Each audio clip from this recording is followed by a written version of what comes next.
Bom, pessoal, vamos retomar aqui as nossas aulas. A gente estava falando um pouquinho sobre as membranas celulares. Na última aula eu cheguei a comentar que elas são consideradas estruturas dinâmicas, que elas vão se adaptar conforme o movimento da célula e que ela vai revestir tanto a célula externamente quanto as organelas internas da célula, algumas organelas. O modelo, então, que eu citei na aula é conhecido como um mosaico fluido. Então, esse aqui é a representação da membrana plasmática. E ele é um mosaico de proteínas dispostas entre uma bicamada fluida de fosfolipídios. Então, a gente tem uma bicamada, essa camadinha aqui e a camada inferior. A composição química, então, principal é lipoproteica, ou seja, ela vai ser formada por lipídios, onde a gente pode encontrar fosfolipídios e o colesterol, que a gente pode ver aqui, e proteínas. Essas proteínas, elas vão ser classificadas de duas formas. A gente vai encontrar algumas proteínas que são chamadas integrais e outras que são chamadas periféricas. Como a gente pode observar aqui na imagem, as integrais, elas vão encontrar-se ligadas aos lipídios e elas vão atravessar essa dupla camada aqui. As periféricas, elas vão se deslocar pela parte interna e externa da membrana. Então, ela vai ficar restrita a uma das camadas. Ela não vai atravessar completamente. Nessa estrutura, as proteínas, elas vão conferir à membrana plasmática, então, uma resistência mecânica, uma elasticidade e baixa tensão superficial. Já os lipídios, eles vão ter outra função nessa estrutura. Eles vão dar uma resistência elétrica e vão fazer a permeabilidade das substâncias lipossolúveis. Então, a gente vai ver aqui no próximo slide que o fosfolipídio, ele vai se dispor, então, nessa bicamada lipídica, onde a sua formação, as suas cabeças, elas são hidrofílicas, ou seja, ela apresenta afinidade com água, podendo, então, estar em contato com o meio extracelular ou com o citoplasma. Já a sua porção hidrofóbica, que não tem afinidade com a água, ela vai ficar voltada para a parte de dentro, formando então uma parte da bicamada hidrofóbica, que são as caudas desse fosfolipídio. O que a gente quer dizer quando a gente fala que a membrana plasmática ela vai apresentar uma permeabilidade seletiva? Por quê? A membrana na parte externa ela vai servir como uma barreira, onde ela vai controlar a entrada e a saída das substâncias, que podem ser íons ou moléculas, da célula, regulando então a composição que a gente vai ter do citoplasma. Então, ela que vai permitir a passagem de alguns itens e não vai permitir a passagem de outros. Geralmente, as moléculas apolares ou polares, que são pequenas e não carregadas, vão conseguir passar, e já as maiores não vão passar, ou se elas estiverem polarizadas. E como que ocorre, então, o transporte dessas substâncias que não passam pela membrana? O transporte na membrana ela pode ocorrer de três formas, que a gente vai ver mais pra frente. Eu cheguei a comentar com vocês na última aula, preciso explicar um pouquinho aqui sobre concentração de meios. Eu expliquei na última aula, eu fiz o desenho até na lousa, que a gente tem o meio A e o meio B, e perguntei para vocês qual era o meio hipertônico e o meio hipotônico. O meio hipertônico, então, onde a gente tem a maior concentração de soluto nesse solvente, e a gente tem aqui no hipotônico a menor concentração. Então, a gente comparando os dois meios, então tem que ser uma comparação para determinar que esse meio é hipertônico e esse meio é hipotônico. Essa diferença de concentração é que vai permitir ou não, ou auxiliar a passagem aqui pela membrana entre o meio externo e o meio interno da célula. Então, a gente vai ter três tipos de transporte. A gente vai ter um transporte passivo, um transporte ativo e um transporte em massa. O transporte passivo, ele é aquele que não depende de energia da célula. Ela não consome energia da célula. Vai ocorrer sem precisar usar ATP. Quais são os tipos de transporte passivo que a gente vai ter? Temos a difusão simples. A difusão simples, então, a substância, ela atravessa facilmente essa bicamada lipídica e ela vai sempre do meio hipertônico, ou seja, do meio mais concentrado, para o hipotônico, menos concentrado. Algumas substâncias que são capazes de passar aqui é o oxigênio e o dióxido de carbono. Eu cheguei a comentar isso na última aula. Falei também um pouquinho sobre difusão facilitada. O que é essa difusão facilitada? A difusão facilitada ela vai utilizar algumas proteínas transportadoras, que são denominadas de permease, para poder auxiliar a passagem de moléculas que não atravessam a bicamada de lipídios. Ou seja, essas proteínas então vão fazer o transporte, facilitando a passagem de algumas substâncias, como aminoácidos e alguns açúcares, como a glicose. Outro tipo de transporte que a gente vai ter passivo é a osmose. A osmose, o que ela diferencia então da difusão? É um transporte passivo, ela também não tem gasto de energia, mas nesse caso, o que vai mudar de lado de concentração para meio interno ou externo vai ser o solvente. Nesses dois casos, a gente estava falando de soluto, que estava dissolvido, que está passando de um lado para o outro. Aqui vai ser o solvente. Então, nosso solvente universal, a gente vai ter a água passando de um meio para o outro, na célula animal e célula vegetal aqui no exemplo. Por que a gente tem esse exemplo? Porque na célula animal, quando uma hemácia, aqui a gente tem representada, ela é colocada no meio isotônico, a gente vai ter a sua formato normal. Ela então vai estar aqui com a entrada e saída de água, tendo um equilíbrio. Isotônico é quando as concentrações interna e externa são iguais. Quando ela estiver em meio hipotônico, como a gente está representando aqui, ela vai acontecer o quê? Vai entrar água nessa célula, porque o que vai passar é o solvente, e ela vai inchar. Essa célula, então, quando ela acaba recebendo muita água, quando ela está no meio hipotônico, a membrana plasmática dela pode acontecer o quê? Pode estourar. E ela vai se romper e vai caracterizar, então, a hemólise, que é a quebra dessa célula. Já se ela for colocada no meio hipertônico, ela vai perder a água por meio e ela vai murchar. Essa célula, quando ela murcha, esse processo é denominado de crenação. Então, aqui a gente tem que pode ocorrer uma hemólise, que é quando ela estoura, e aqui quando ela murcha e perde toda essa água, diminui seu volume, a gente chama esse processo de crenação. Então, aqui vai depender das células no meio que elas estão. Já na célula vegetal, ocorre um processo bem parecido, porém, na célula vegetal, vamos lembrar que além da membrana plasmática, elas têm parede celular. Então, quando uma célula vegetal ela é colocada numa solução hipertônica, ela vai perder a água no processo de osmose e a sua membrana ela vai se descolar da parede celular.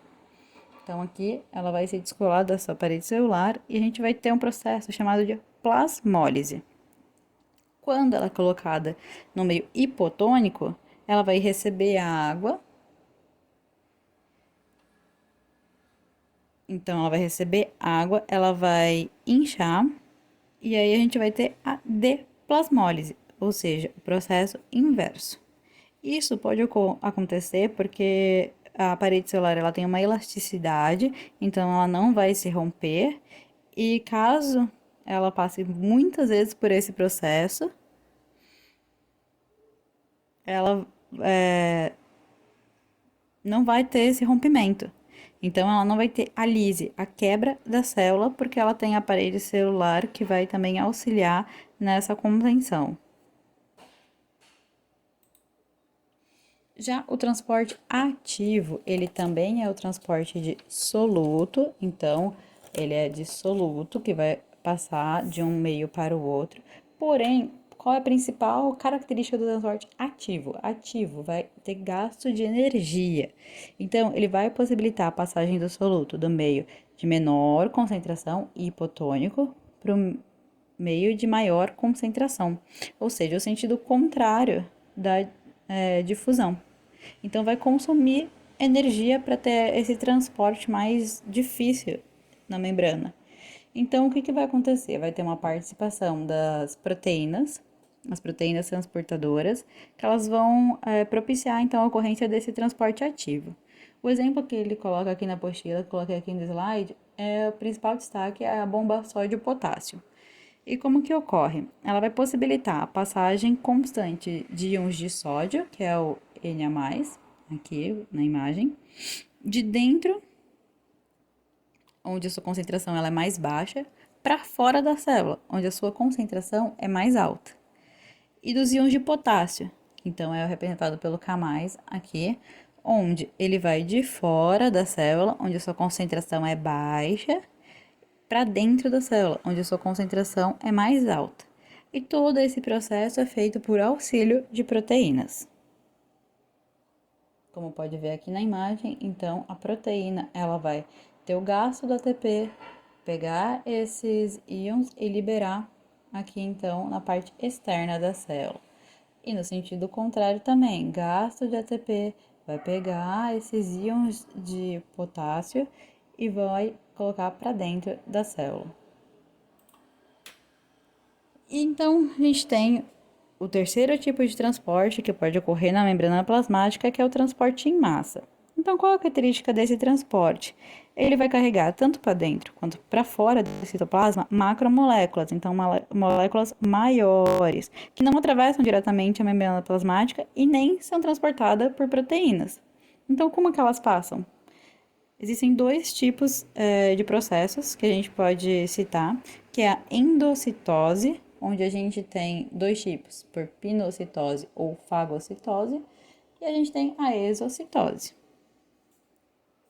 que é caracterizada pela plasmocitose. Então, a endocitose, quando as macromoléculas vão para dentro da célula. Nesse caso, o material, então, ele vai ser circundado por uma área da membrana plasmática, formando uma bolsinha, uma vesícula. Na fagocitose, ocorre por meio, então, da expansão da membrana, como se fossem falsos pés, que a gente chama, que são os pseudópodes, que vão englobar, então, essas partículas sólidas e vão transferir ela para o citoplasma. Algumas células que fazem esse processo são os leucócitos, que são as células de defesa do nosso organismo. Então, a fagocitose aqui, pela vesícula, vai entrar, então, substância sólida. Já na pinocitose, também vai criar uma vesícula, só que ela vai englobar partículas líquidas, então, a entrada de substâncias líquidas na célula. Então, a diferença de um processo para o outro é o tipo de partículas que eles vão englobar. Essa partícula, então, vai ser envolvida por um pedaço da membrana, chamada de pinossomo, e vai ser liberada também dentro do citoplasma.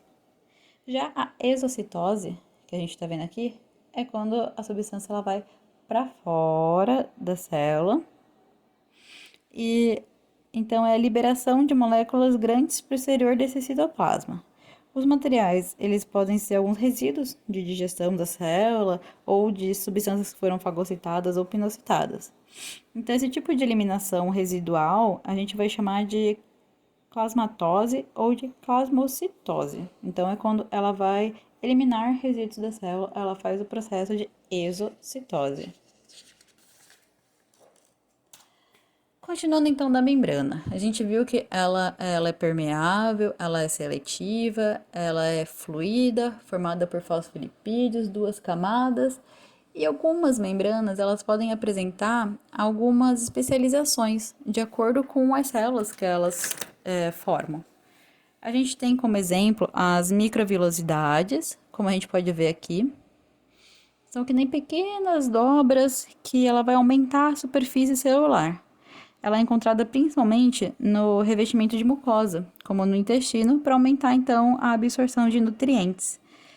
Ela vai ampliar então essa superfície de absorção e ela também ocorre nos túbulos renais, onde a gente também precisa ter maior absorção de nutrientes. Outro tipo de especialização que as células podem apresentar é a interdigitação. A interdigitação, então, ela serve para adesão e para troca de substâncias.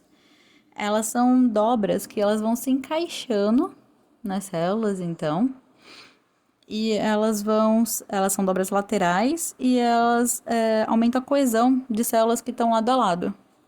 Assim, ela facilita a troca entre a célula e o meio extracelular e elas ocorrem principalmente, essas especializações, nas paredes dos túbulos renais. Outra especialização que a gente pode ter são os desmossomos. Os desmossomos, eles servem principalmente para adesão. É uma região rica na proteína adesiva e vai, então, propiciar a aderência com a célula vizinha. Então, ele vai unir as células, impedindo que alguma substância estranha entre no corpo. Elas são encontradas principalmente na nossa célula epitelial.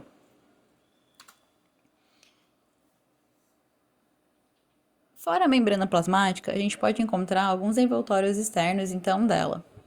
O que seriam esses envoltórios externos? A gente tem o glicocálice como um envoltório externo e as paredes celulares. Como eu falei, a gente tem a parede celular vegetal, a gente vai ter a parede celular também fúngica e a parede celular bacteriana, que vão se diferir entre si de acordo com a sua composição. O glicocálice, então, é a parte externa da membrana formada por carboidratos ligados principalmente nas proteínas integrais, que são aquelas que atravessam completamente a membrana, que vão compor as glicoproteínas. Essa região ela vai ter uma função dentro da célula, que vai ser a proteção da célula contra a agressão química ou física, então substâncias ou impactos. Ela vai fazer a retenção de nutrientes e também de enzimas nessa célula e ela vai participar principalmente do reconhecimento celular. Ela age identificando as bactérias invasoras pelos leucócitos, que são os glóbulos brancos. Elas podem também agir na compatibilidade sanguínea e na rejeição de transplantes. Esse reconhecimento, então, da célula, ela é semelhante, ela vai permitir que as que sejam semelhantes a ela possam ficar próximas e elas vão rejeitar células que sejam diferentes. Então, elas vão identificar que aquilo não é algo do organismo, é algo estranho. Além, então, do glicocálice, a gente tem as paredes celulares. Na célula vegetal, a principal composição, então, vai ser celulose. Na parede celular fúngica, a principal substância que compõe vai ser a quitina. Eu já venho falar um ponto importante aqui da quitina. E na bactéria, ela vai ser formada principalmente por peptidoglicano. Então, vamos se atentar um pouquinho aqui na parede vegetal. A parede celular vegetal, ela vai ser formada por 3 camadas. A camada chamada de lamela média, onde a gente tem aqui na imagem, essa daqui, ela vai ser a primeira camada a ser formada durante a divisão celular e ela vai localizar-se entre as células vizinhas e vai apresentar pectina, um carboidrato que vai ter maior aderência entre essas células. Já a parede primária, ela é uma estrutura um pouco mais fina e flexível e ela vai possibilitar a expansão das células jovens. Então, é essa estrutura que a gente está vendo aqui. Ela é formada, então, por celulose, hemicelulose e pectina, praticamente na mesma quantidade. Já a parede secundária, ela é formada depois da primária, ela é uma parede mais resistente e ela vai ter grande quantidade, então, de celulose, além de outras substâncias como a lignina. Ela só é formada nas células que não vão crescer mais, ou seja, então a parede secundária, ela só se forma nas células que não vão ter mais crescimento, então nas células já adultas das plantas. As paredes, então, fúngica, eu falei que ia falar um pouquinho sobre a quitina. A quitina, ela é o principal componente do exoesqueleto dos insetos. Então, essa é uma característica que liga os fungos a uma outra classe, que seria as dos insetos, seria essa principal componente. Então, a composição dessa parede é de predomínio de quitina e ela vai se diferenciar, então, da celulose, que é o composto da parede celular vegetal. A principal função, então, da parede celular nos fungos vai ser manter o formato da célula e fornecer o suporte osmótico e a proteção física dessas células. Já a parede celular bacteriana, ela vai ser então formada principalmente por peptidoglicano, e as bactérias vão ter formação de paredes diferentes. Algumas bactérias vão apresentar uma camada de peptidoglicano mais espessa e outras uma camada um pouco mais fina. Essa diferença entre essas paredes celulares das bactérias, elas podem ser identificadas através de uma técnica chamada de técnica de coloração de Gram, onde elas podem ser Gram negativa, onde não reage e não colore, e a Gram positiva, onde ela vai reagir então com essa coloração e vai ficar colorida, fazendo análise em laboratório. Então, por que é importante identificar o tipo de bactéria, se ela é gram-positiva ou gram-negativa? Porque os estudos vão identificar, então, quais são os antibióticos que a gente vai utilizar contra essas bactérias. Então, as gram-positivas, elas vão ter uma parede um pouquinho mais simples e uma grande quantidade de peptidoglicano, que nem a gente pode observar aqui. Já as gram-negativas, elas possuem uma camada mais fina de peptidoglicano e vão ter uma outra camada composta por proteínas e por lipídios, que nem a gente pode ver aqui. As bactérias gram-positivas, por exemplo, elas são mais sensíveis à penicilina. Então, esse antibiótico ele vai atuar sobre o peptidoglicano, que é mais abundante já nessa bactéria. Já as gram-negativas quase não sofrem ação da penicilina, e por isso elas causam geralmente infecções mais graves. Então, aqui finalizando a aula falando sobre as paredes celulares. Aqui a gente encerra a parte sobre membrana plasmática. E na próxima aula, então, a gente revê alguns assuntos de forma resumida para a gente poder completar as atividades.